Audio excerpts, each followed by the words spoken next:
할렐루야 반갑습니다. 오늘도 변함없이 말씀과 함께 시간에 나오신 모든 성도님들을 환영하고 축복합니다. 오늘 함께 나눌 말씀의 제목은 야곱, 몸을 7번 땅에 굳히며. 본문 말씀은 창세기 33장 3절 말씀이 되겠습니다. 자기는 그들 앞에서 나아가되 몸을 7번 땅에 굳히며 그의 형 에서에게 가까이 가니. 인도 속담에 이러한 말이 있다고 합니다. 형제만큼 친구도 없고 형제만큼 적도 없다. 이 인도 속담에 딱 어울리는 형제가 오늘 본문 말씀에 등장하죠. 닮고 싶지 않아도 닮을 수밖에 없는 쌍둥이 형제, 바로 에서와 야곱입니다. 하지만 에서와 야곱은 안타깝게도 태어날 때부터 시작해서 인생 내내 서로 많이 싸우고 문제가 있던 쌍둥이 형제였습니다. 대표적으로 두 가지 사건이 발단이 되죠. 첫 번째는 창세기 25장 29절부터 34절을 보시면 죽 한 그릇에 야곱이 에서에게 장자권을 사게 됩니다. 장자권을 가볍게 여겼던 에서의 경솔함을 볼 수 있는 사건입니다. 그리고 두 번째 사건은 창세기 27장을 보시면 상속권, 즉 축복에 대한 이야기가 나옵니다. 이 사건을 통해 아버지 이삭의 축복에 눈이 멀어 거짓말한 야곱의 모습과 이에 분노하는 에서의 모습을 볼 수 있습니다. 결정적으로 이 두 가지 사건은 에서와 야곱의 형제의 관계를 친구가 아닌 적으로 만들어 버리고 맙니다. 이렇게 각자 시간이 흘러 야곱은 20년 동안 하란에서의 타향 생활을 정리하고 자신의 고향인 가나안으로 돌아가려고 준비합니다. 설레는 마음도 잠시 가장 큰 걱정거리 하나가 마음에 걸립니다. 바로 자신의 형인 에서와의 깨어진 관계입니다. 형을 속이며 도망자의 삶을 살았던 야곱은 에서의 보복을 평생 두려워하며 살았습니다. 하지만 야곱 어떠한 사람이었습니까? 잔머리에 굉장히 능한 사람이었습니다. 그래서 전략을 짜게 됩니다. 창세기 32장 3절부터 5절까지 보시면 자신보다 심부름꾼을 먼저 에서에게 보낸 후 자신을 너그럽게 봐달라고 간청합니다. 내심 에서의 긍정적인 대답을 기대했던 야곱은 실망하게 되죠. 6절입니다. 제가 세 번역으로 읽도록 하겠습니다.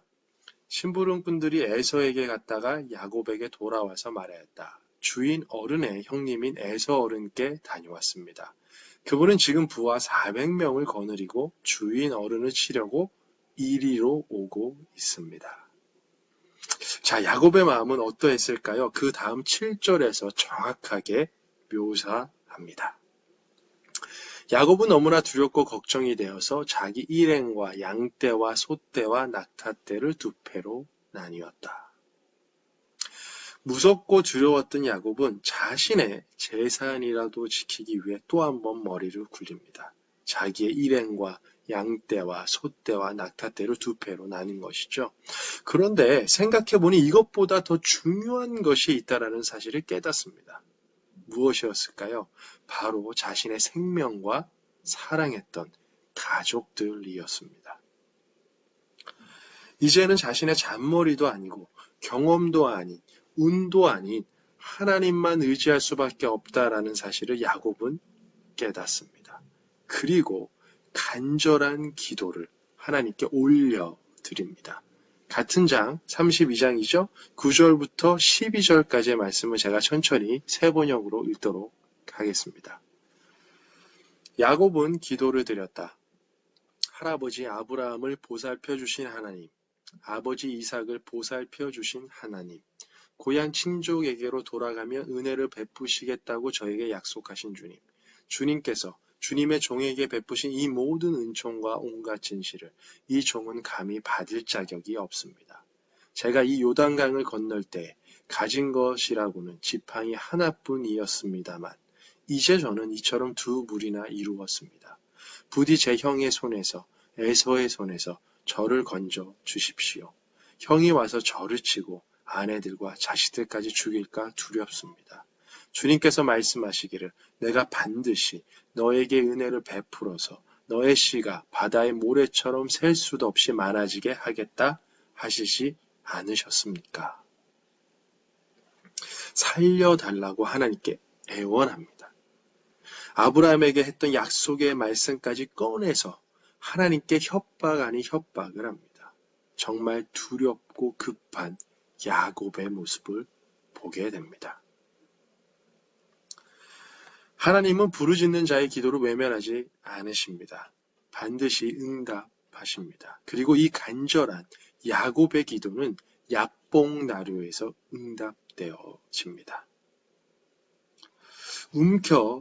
쥐는 자라는 이 자신의 이름 야곱이 하나님과 씨름에서 이긴 자라는 이스라엘의 이름을 가지게 된 것이죠.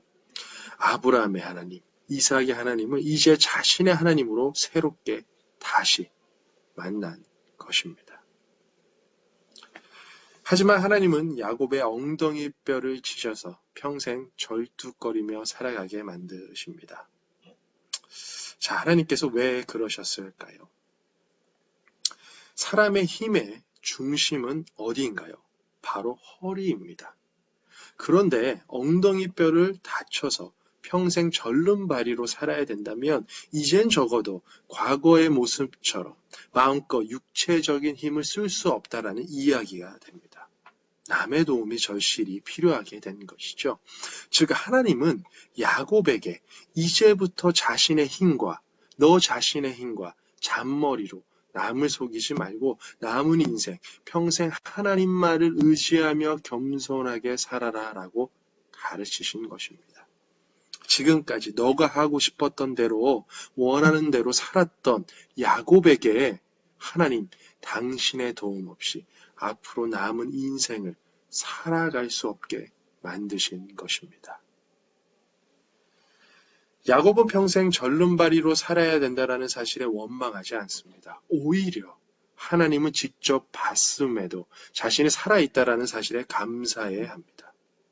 이제 그토록 하나님이 원하시던 겸손한 사람이 된 것입니다. 야곱 인생 말년에 이방 생활을 접고 고향으로 돌아가는 길에 말입니다. 다시 하나님을 만난 야곱의 이 큰 은혜는 에서를 만나는 상황에서 증명되어집니다. 오늘 본문 말씀으로 다시 돌아오셔서 33장 1절 말씀을 보시면 야곱이 눈을 들어보니 에서의 장정 400명이 다가오는 것을 보게 됩니다. 자, 이때 야곱의 행동 어떠했습니까? 도망가지 않았습니다. 잔머리를 굴리지도 않았습니다. 2절을 보시면 오히려 자신의 자식을 둘로 나누고 가장 사랑했던 이 요셉을 맨 뒤에 둡니다. 그리고 엉덩이 뼈를 다쳐 절름발이가 된 자신이 직접 맨 앞으로 나아갑니다. 지금까지 도망자의 인생을 살아온 야곱이 다시 도망치지 않고 만일의 사태를 대비해 가족을 살리기 위해 용기 있게 자신이 희생하고자 먼저 나아간 것입니다. 야곱이 달라졌습니다.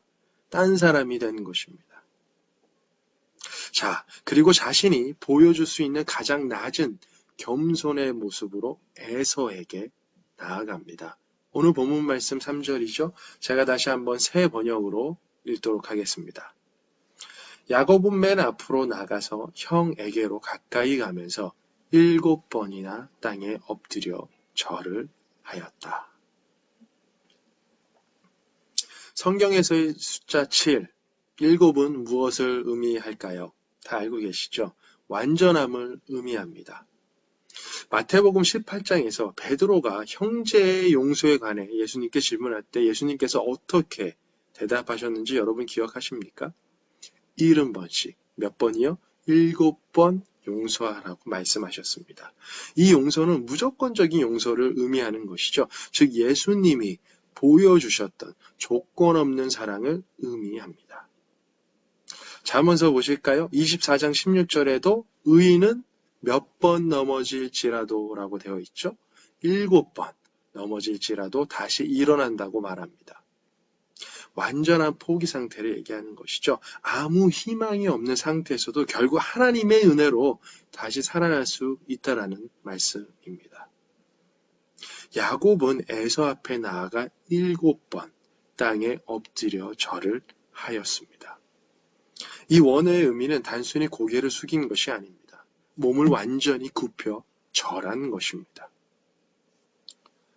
이 겸손은 자신이 보여줄 수 있는 형 에서에 대한 진심의 예우와 자신의 과거에 대한 잘못의 인정, 그리고 용서를 구하는 용기를 나타낸 것입니다.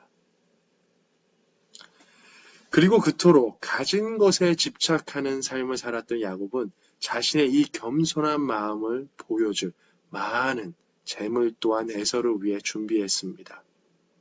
염소 200마리, 순염소 20마리, 암양 200마리, 순양 20마리. 자, 끝나지 않았습니다. 낙타 30마리, 암소 40마리, 황소 10마리, 암낙이 20마리, 새끼 낙이 10마리, 그리고 자신의 종들까지.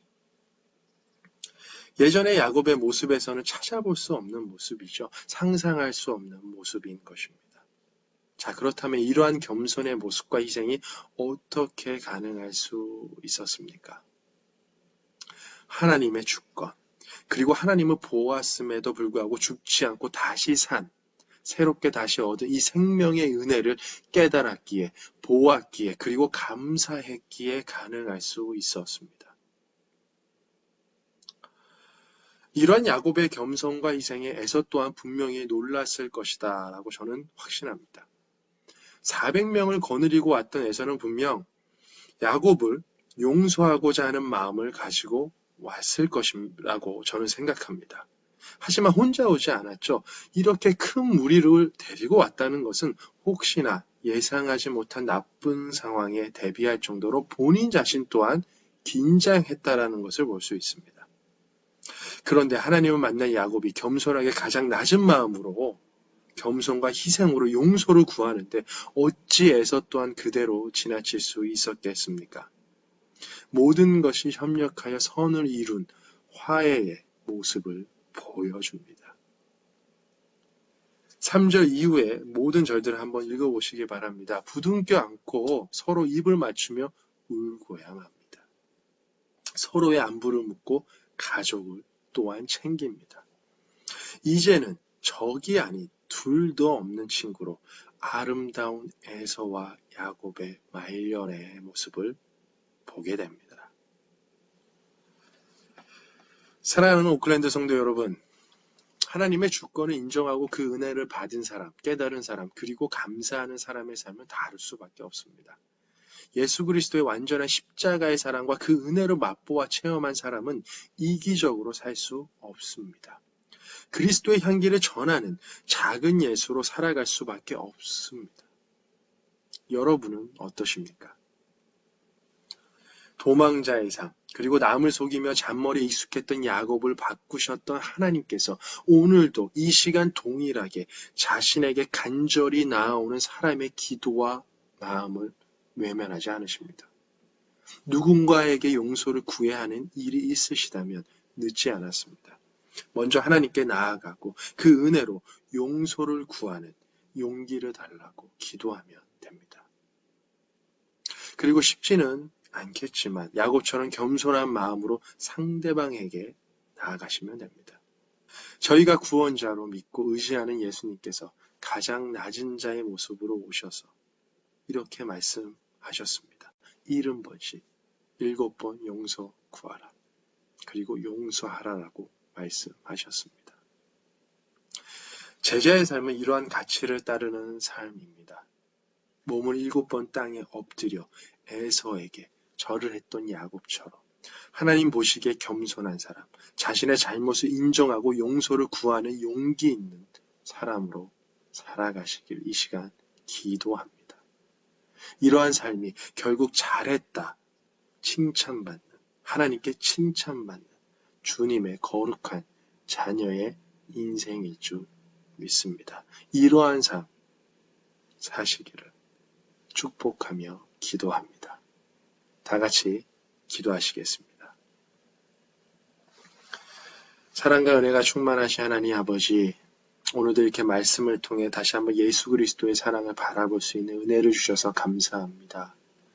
하나님, 저희가 누군가를 용서할 수 있는 것은 바로 주님이 저희를 먼저 사랑하셨고 용서하셨기 때문입니다.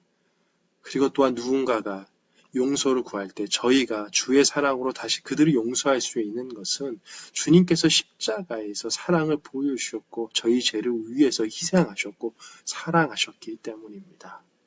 하나님, 이러한 삶을 살아갈 수 있도록 작은 예수로 살아갈 수 있도록 은혜 내려 주시옵소서. 하나님, 먼저 기도의 자리로 다시 나아갑니다. 주의 사랑이 다시 필요합니다. 저희들은 연약합니다. 하나님, 주의 사랑으로 매 순간, 매 삶이 주의 사랑과 은혜로 충만할 수 있도록 역사하여 주시옵소서. 그래서 깨어진 모든 관계 속에서 다시 한번 그 예수 그리스도의 사랑으로 회복되어지는 놀라운 은혜를 경험할 수 있는 복된 인생 될 수 있도록 인도하여 주시옵소서. 감사드리며 예수님의 이름으로 기도하였습니다. 아멘.